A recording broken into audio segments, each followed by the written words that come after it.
This lesson deals with supplemental problem 216. You can find this problem in the ECE201 ebook in the Chapter 2 Supplemental Problems on page 15.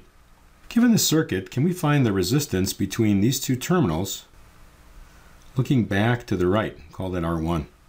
Likewise, can we find R2, R3, R4, and then R equivalent? Since the 6 ohm and the 8 ohm resistors share the same current, they're in series, and so their series combination would be 14.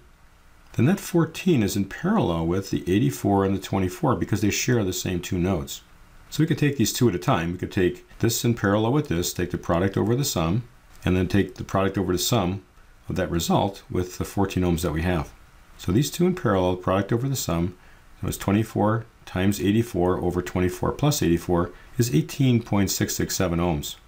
And then taking that in parallel with 14, we then take the product of 18.667 times 14 over 18.667 plus 14, and that turns out to be 8 ohms. So all of this could be replaced by one 8 ohm resistor.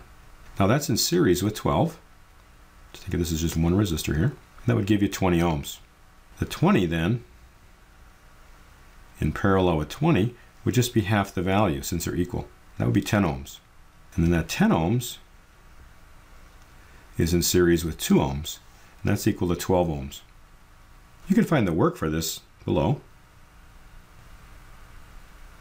So here's our calculation for R1, series combination, R2 having 3 things in parallel, R3 having 2 things in series, R4, 2 in parallel, and lastly R equivalent with 2 in series. And this is supplemental problem 216.